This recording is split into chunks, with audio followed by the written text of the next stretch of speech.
ଏଟା କିସ ମୋବାଇଲ କିସ ହଉଛି ବାହାନା ସ୍କୁଲ ଏଠି ମୋ ସାଙ୍ଗେ ତାହେଲେ ଗେଟ୍ କତିରେ ସିଧା ପଳେଇବ ବାହାନା ସ୍କୁଲ ପଳେଇବ। ଆଉ ଏଇ ଯେ ଜାଗାଟାର ମାନେ କେତେ ଲୋକ ଡେଥ୍ ହେଇଥିଲା ଡେଥ୍ କେଉଁଠି ଏଇ ଜାଗା କରମଣ୍ଡଳ ହଁ ହିସାବ କହିପାରିବି ମାନେ ବହୁତ ସରକାର ଲୋକଙ୍କର ଆଇଡି କାର୍ଡ ନଥିଲା ବୋଲି ବହୁତ ଲୋକ ପୁତି ଦେଇଛନ୍ତି ଆମେ ନିଜ ଆଖିରୁ ଦେଖିଛୁ ସବୁ ପିକ ଫିକ ଲୋକଙ୍କ ଡେଡ୍ ବଡି ସବୁ ମାନେ ଫିଙ୍ଗା ହଉଥିଲା। ରକ୍ତ ମାନେ ଲୋକ ଦେଖିବ ଗାଡ଼ିଟା ସାରା ଲୋକ ମରିବେ। ନମସ୍କାର ଭାଇ ଓ ଭଉଣୀ ମାନେ, ମୁଁ ଲକି ସ୍ୱାଗତ କରୁଛି ମୋର ଗୋଟେ ଫ୍ରେଶ୍ ନ୍ୟୁ ବ୍ଲଗକୁ। ତ ବର୍ତ୍ତମାନ ଆମେ ଜାଗା ଦେଖିକି ତ ଆପଣ ଜାଣିସାରିଥିବେ ଆମେ କେଉଁ ଜାଗାରେ ରହୁଛୁ। ତ ବର୍ତ୍ତମାନ ଆମେ ଆମ ପ୍ରପର ଟିମ୍ ପିଲାମାନଙ୍କୁ ଆପଣ ଦେଖିଥିବେ ଆମ ଯେତେବେଳେ ଯେଉଁ ବି ବ୍ଲଗିଂ କରିବା ପାଇଁ ଯାଉ ଆମ ପ୍ରପର ଟିମ୍ ପିଲାମାନଙ୍କୁ ନେଇକି ଯାଉ। କିନ୍ତୁ ଆଜି ଆମେ ପଳେଇ ଆସିଛୁ ଗୋଟେ ଏମିତିଆ ଜାଗାକୁ ଯେଉଁଠି ବାହାନଗା ଟ୍ରେନ୍ ଆକ୍ସିଡେଣ୍ଟ ହେଇଥିଲା। ଆପଣ ଜାଣିଥିବେ କରମଣ୍ଡଳ ଟ୍ରେନ୍ ଆକ୍ସିଡେଣ୍ଟ ହେଇଥିଲା। ଆମେ ସେ ଜାଗାକୁ ପୁଣି ପଳେଇ ଆସିଛୁ ଆଜି। ତ କେମିତି କ'ଣ ଏବେ ରହିଛି ସିଚୁଏସନ୍ ବାହାନଗାରେ, ଆଉ ଏ ଜାଗାରେ କ'ଣ ଅଛି ପାରାନମିକାଲ ଆକ୍ଟିଭିଟି ଅଛି କି ନାହିଁ, ସବୁ କିଛି ଆପଣ ମାନଙ୍କ ସହ ସବୁ କିଛି ସେୟାର ହବ। ତ ଆଗ ତ ଆପଣ ଚିହ୍ନି ପାରୁଥିବେ ହସ୍ପିଟାଲରେ ପଡ଼ିକି ରହିଥିଲା ଏ ଛୁଆ, ଆସିଛି ତାକୁ ଉଠେଇକି ନେଇକି ଆସିଛି। ଆଉ କ୍ୟାମେରାମ୍ୟାନ୍ ଟିକେ ଆମର ଟିକେ ହିଡେନ୍ ଅଛି। ତ ବର୍ତ୍ତମାନ ଦେଖିପାରୁଥିବେ ଏଇଗୁଡ଼ା ସବୁ ରହିଗଲା ସେଇ ଟ୍ରେନ୍ ପଟ୍ରି ଯୋଉଗୁଡାରେ ଆକ୍ସିଡେଣ୍ଟ ହେଇଥିଲା। ମାନେ 3ଟା ଟ୍ରେନ୍ ଗୋଟେ ଜାଗାରେ ଭିଡ଼ିକି ଆକ୍ସିଡେଣ୍ଟ ହେଇଥିଲା। ଫାଷ୍ଟ ଗୋଟେ ଟ୍ରେନ୍କୁ ଗୋଟେ ଟ୍ରେନ୍ ବାଡ଼େଇଥିଲା କରମଣ୍ଡଳ ଯାଇକି, ତା ଉପରେ ଆଉ ଗୋଟେ ଟ୍ରେନ୍ ଆସିକି ପଡ଼ିଥିଲା କରମଣ୍ଡଳ ଉପରେ। ଶହ ଶହ ଲୋକଙ୍କ ମୃତ୍ୟୁ ହୋଇଥିଲା, କିନ୍ତୁ କେହି ଜାଣିପାରିଲେନି କେତେ ଲୋକଙ୍କ ମୃତ୍ୟୁ ହେଇଥିଲା। ମାନେ ସରକାରଙ୍କ ତରଫରୁ 300 ଲୋକଙ୍କୁ ମାନେ ଦେଖାଗଲା ଯେ ମୃତ୍ୟୁ ହେଇଛି, କିନ୍ତୁ ଏଠିକା ଗାଁ ଲୋକଙ୍କୁ ପଚାରିବା ଆଉ ଆମେ ବି ଶୁଣିଛେ ବହୁତ ଲୋକଙ୍କ ମୃତ୍ୟୁ ହେଇଛି, କିନ୍ତୁ ସରକାରଙ୍କ ତରଫରୁ 300 ଲୋକଙ୍କ ମୃତ୍ୟୁ ବୋଲି ଜଣା ପଡୁଥିଲା। ତ ଚାଲନ୍ତୁ ଯିବା ଆଜିର ବ୍ଲଗ ଷ୍ଟାର୍ଟ କରିବା। ଏଗୁଡ଼ା ସବୁ ରହିଲା ତାର ପଟ୍ରି, ଏଇରୁ ସବୁ ଛିନ୍ ବିଛିନ୍ ହେଇକି ପଡିଛି, ଆଉ ସେଗୁଡ଼ା ସବୁ ଆଗରୁ ପଡିଛି। ମାନେ ଏଇଗୁଡ଼ା ସବୁ ଟ୍ରେନ୍ ପୁରା ଛିନ୍ ବିଛିନ୍ ହେଇକି ପଡିଥିଲା, ଏପଟ ସେପଟ ମାନେ ଦିପଟରେ ପଡିଥିଲା। ଆଉ ଇଏ ରହିଗଲା ଆମର ପଟ୍ରି କେର ପଡିଛି ଦେଖ, ଏଠୁ ପଡୁଛି ଭାଇ ପୁରା ଉଲ୍ଟା ବେଣ୍ଡ ହେଇଛି। ଏରକ ବହୁତ ପଟ୍ରି ପଡିଥିଲା। ଆଉ ସେ ଷ୍ଟେସନ ପାଖରେ ଭାଇ କାମ ଚାଲିଛି ବଡ ଜୋରସୋର ଉପରେ। ଷ୍ଟେସନ ପୁରା ଚେଞ୍ଜ ହେଇଯାଇଛି ବାହାନଗା ଷ୍ଟେସନ। ତ ଏ ଜାଗାରେ ପାରାନମିକାଲ ଆକ୍ଟିଭିଟି ଅଛି କି ନାହିଁ ଆଜି ରାତିର ଏ ଜାଗାକୁ ଆମେ ଏକ୍ସପ୍ଲୋର କରିବା। ଆଉ ଏଇରୁ ସବୁ ହେଇଛି ଦେଖ ଟ୍ରେନ୍ ଆକ୍ସିଡେଣ୍ଟର ମାନେ ପଟ୍ରି ଗୁଡ଼ା ଖାଲି ଦେଖ କେର ହେଇକି ପଡିଛି। ପଟ୍ରିଟା ଅବସ୍ଥା ହେଇଛି ଦେଖ, ମାନେ ପୁରା ପୋତି ଯାଇଛି ମାଟି ତଳେ। ଆଉ ରହିଗଲା ସେଠି ପଟ୍ରିଟା, ଆଉ ସେଠି ରହିଗଲା। ଚାଲ ବର୍ତ୍ତମାନ ଉପରକୁ ଯିବା। କେର ସବୁ ପଟ୍ରି ପଡିଛି ଦେଖ। ବର୍ତ୍ତମାନ ସାଙ୍ଗମାନେ ଆମର ରହିଲା ଆଗରେ ଷ୍ଟେସନ, ଆଉ ଏଗୁଡ଼ା ସବୁ ପଟ୍ରି କେରକ ପଡିଛି ଆପଣ ତ ଦେଖିଲେ। ତ ଚାଲନ୍ତୁ ଆଗ ଷ୍ଟେସନ ପାଖକୁ ବର୍ତ୍ତମାନ ଯିବା। ଏଗୁଡ଼ା ସବୁ ଡେଡ୍ ବଡି ମାନେ ପୁରା ଛିନ୍ ବିଛିନ୍ ହେଇକି ପଡିଥିଲା। ଶହ ଶହ ଲୋକ ଦେଖାଗଲା, କିନ୍ତୁ ହଜାର ହଜାର ଲୋକ ଏ ଜାଗାରେ ବଞ୍ଚିଲେ। ତ ବର୍ତ୍ତମାନ ସାଙ୍ଗମାନେ ଆମେ ଜଣେ ମଉସାଙ୍କୁ ପଚାରିବା ଯେ ବାହାନଗା ସ୍କୁଲଟା କୋଉଠି। ସେଠି ଜଣେ ମଉସା ଯାଉଛନ୍ତି, ତାଙ୍କ ପାଖକୁ ଯିବା ଆগে। ତାପରେ ପଚାରିବା, ଆମେ ବି ଜାଣିନେ ବାହାନଗା ସ୍କୁଲଟା କୋଉଠି। ଆମେ ବାହାନଗା ଷ୍ଟେସନ ଆସିକି ପହଞ୍ଚିଯାଇଛୁ, କିନ୍ତୁ ସ୍କୁଲଟା କୋଉଠି ଜାଣିନୁ। ଏ ପଟ୍ରି ସବୁ ପୁରା ନୂଆ ପଡିଯାଇଛି, ଆଉ ସେ ପୁରୁଣା ପଟ୍ରି ନାହିଁ। ପୁରୁଣା ପଟ୍ରି ସବୁ ସାଇଡରେ ପଡିଛି। ଚାଲନ୍ତୁ ଫାଷ୍ଟ ମଉସା ପଚାରିବା। ମଉସା, ବାହାନଗା ସ୍କୁଲଟା କୋଉଠି?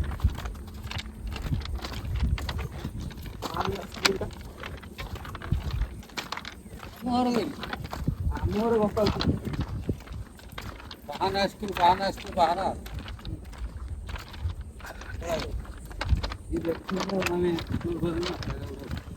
ବାହାନା ସ୍କୁଲ ଏଠି ମୋ ସାଙ୍ଗେ ତାହେଲେ ଗେଟ୍ କତିରେ ସିଧା ପଳେଇବ ବାହାନା ସ୍କୁଲ ପଳେଇବ। ଆଉ ଏଇ ଯେ ଜାଗାଟାର ମାନେ କେତେ ଲୋକ ଡେଥ୍ ହେଇଥିଲା ଡେଥ୍ କେଉଁଠି ଏଇ ଜାଗାରେ କରମଣ୍ଡଳ ହଁ। ହିସାବ କହିପାରିବି ମାନେ ସରକାର ତ ଦେଖେଇଥିଲେ 300 ଲୋକ, 300 ସାଢ଼େ 300 ଲୋକ, କିନ୍ତୁ ଗାଡ଼ି ଆସୁଛି ହିସାବ କରିପାରିବେ। କିସ ଲାଗି ଆମେ ବ୍ଲଗିଂ କରୁନା ସେ ପଚାରିଲେ ଆମେ ବି ଜାଣିନୁ ନା, ଅନୁମାନ ନାହିଁ। ଆଉ ଆଜ୍ଞା ହଉଛି ସୁନ୍ଦର ମଠ ଆଜ୍ଞା ଯଦି କହିବ 5,000 100 ଲୋକ ମରିବେ, ବେଶୀ ଯେତିକି ମରୁଛନ୍ତି ସେତିକି ଗଭର୍ଣ୍ଣମେଣ୍ଟ ଲସ୍ ଖାଇବ ନା। ବୁଝିପାରୁଛନ୍ତି ବହୁତ ଲୋକ ବି ଆଇଡି କାର୍ଡ ନଥିଲା ବୋଲି ବହୁତ ଲୋକ ପୁତି ଦେଇଛନ୍ତି। ବସରେ ଏକ୍ସିଡେଣ୍ଟ ହଉ ବା ଟ୍ରକରେ ଏକ୍ସିଡେଣ୍ଟ ହଉ, ଯେକୌଣସି ଏକ୍ସିଡେଣ୍ଟ ହଉ ସେଠି 5 ଲୋକ ମରିଥିବେ ସେଠି ପିଲାଟା ମରିଥିବ ଏଇଟା ମୁଁ କହିପାରିବିନି ଜାଣି ତଥାପି ଅସଂଖ୍ୟ ଲୋକ କେତେ 128 ଟ୍ରେନ୍ ଗୋଟେ ଜାଗାରେ ଆକ୍ସିଡେଣ୍ଟ ହେଇଥିଲା କରମଣ୍ଡଳ ଆସି ଫୁଟି ଦେଇଥିଲା ଲାଇନ୍ ଟ୍ରାକ୍ କଲା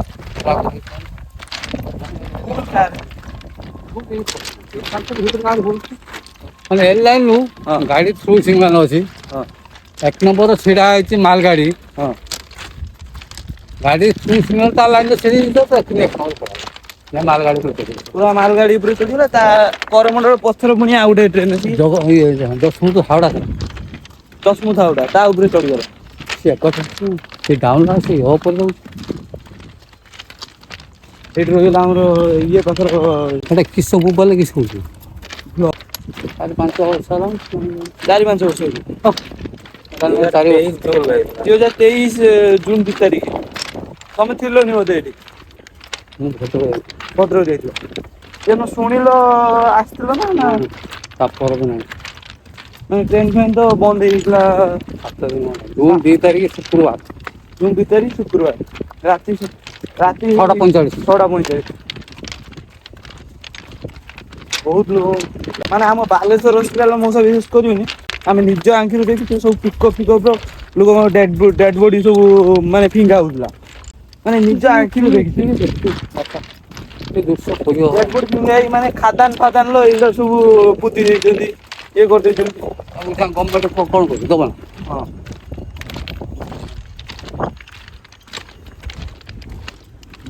ଏଲାହାବାଦ ନଈ ପୁଲ କି ଆକ୍ସିଡେଣ୍ଟ ହେଲା ନିଜେ ଥିଲେ ସେଇଟା ଯାଇଛି ଗାଡ଼ି ସେଠି ଛିଡ଼ା ହେଲା ରକ୍ତ ମାନେ ଲୋକ ଦେଖିବ ଗାଡ଼ିଟା ସାରା ଲୋକ ମରି ହେଇଛନ୍ତି ଲୋକ ଟିକିଲାଟା ହେଲା କଥା 500 ଲୋକ ଏକ୍ସିଡେଣ୍ଟ 500 ଲୋକ ଥିଲା ନା କିନ୍ତୁ କରମଣ୍ଡଳ ଏକ୍ସିଡେଣ୍ଟ ଦେଖିଲାଟା କଲା 299 ଥିଲା ନା ଅସଂଖ୍ୟ ଲୋକଙ୍କର ମାନେ କିନ୍ତୁ ହାଉଡ଼ାରୁ ଆସୁଛି ନା ସେ ହଁ ବେଶୀ ବଙ୍ଗାଳୀ ଥିଲେ 2000-2500 ଲୋକ ମୃତ୍ୟୁ ହେଇଛି ବଙ୍ଗାଳୀ ଲୋକ ବେଶୀ ଥିଲେ ନା କିଛି ଏଇ କୋଡ଼କୁ ଗାଡ଼ିଟା ଥିଲା ଏଇ କୋଡ଼କୁ ସେଇ ଲୋକଟା ବଞ୍ଚିବ ସେଗୁଡ଼ା ବଞ୍ଚିବ ଏଇଟା ଏସି ବଗେରେ ଥିଲା ଧରନ୍ତୁ ଜେନେରାଲ ଥିଲେ ଯେମାନେ ପାସପୋର୍ଟ ବସୁት ନାହିଁ ତ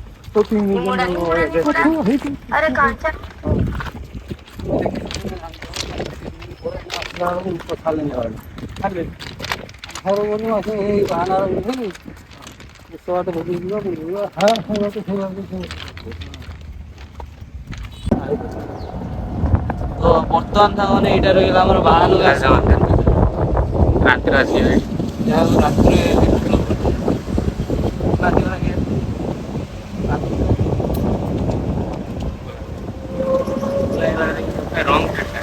ବର୍ତ୍ତମାନ ସାଙ୍ଗମାନେ ଆମେ ଆସି ପହଞ୍ଚିଯାଇଛୁ ବାହାନଗା ଷ୍ଟେସନ ତ ଏଇଟା ରହିଲା ଆମର ବାହାନଗା ଷ୍ଟେସନ ଏଇ ଷ୍ଟେସନଟା ବହୁତ ପୁରୁଣା ଆଉ ସେଇଟା ରହିଲା ନୂଆ ଷ୍ଟେସନ ମାନେ ଗୋଟେ କଥା ସାଙ୍ଗମାନେ ଜାଣିଥିବେ ମାନେ ବାହାନଗାର ନାଁ କେହି ଜାଣିନଥିଲେ ଖାଲି ଏଇ କରମଣ୍ଡଳ ଆକ୍ସିଡେଣ୍ଟ ଯୋଗୁରୁ ବାହାନଗା ନାଁ ଶୁଣିଲେ ମାନେ ଆମେ ବି ଏ ଜାଗାକୁ ଫାର୍ଷ୍ଟ ଟାଇମ୍ ଆସିଛୁ ତଥାପି ମାନେ ଯେ ଟାଇମ୍ରେ ଆକ୍ସିଡେଣ୍ଟ ହେଇଥିଲା ସେ ଟାଇମ୍ରେ ଆମେ ବି ଟ୍ରେନ୍କୁ ବହୁତ ଡରୁଥିଲୁ ଯିବା ପାଇଁ ମାନେ ଏମିତି ହିଁ ଗୋଟେ ଟ୍ରେନ୍ ଥିଲା ମାନେ ଷ୍ଟେସନ ପାଖରେ ଆ ଉପରେ ଚଢିଲା କରମଣ୍ଡଳ ତା ଉପରେ ପୁଣି ଆଉ ଗୋଟେ ମାଲଗାଡି ନା ପୁରୁଷୋତ୍ତମ ନା ଏଇର କିଛି ଗୋଟେ ଚଢିଲା ଗାଡି ତ ବହୁତ ଲୋକ ଡେଥ୍ ହେଇଥିଲା ତ ଏଇଟା ହେଲା ଆମର ବାହାନଗା ଷ୍ଟେସନ ତ ଏ ଜାଗାକୁ କେମିତି କଣ ଦେଖନ୍ତୁ କେମିତି କଣ ବାହାନଗା ଷ୍ଟେସନଟା ଏଇଟା ରହିଲା ଆମର ବାହାନଗା ଷ୍ଟେସନ ଏଇପଟଟା ଖାଲି ଗୋଟେ ଷ୍ଟେସନ ଥିଲା ଆଉ ସେଇଟା ନୂଆ ଷ୍ଟେସନ ହେଇଛି ମାନେ ଯୋଉ ଟାଇମ୍ରେ ଆକ୍ସିଡେଣ୍ଟ ହେଲା ପରେ ଯାଇକି 7-8 ମାସ ପରେ ଏ ଜାଗା ନୂଆ ହେଇଛି ଆଉ ଥରେ ଆଉ ଗୋଟେ ଷ୍ଟେସନ ଆଉ ପଟି ସବୁ ନୂଆ ପଡ଼ିଛି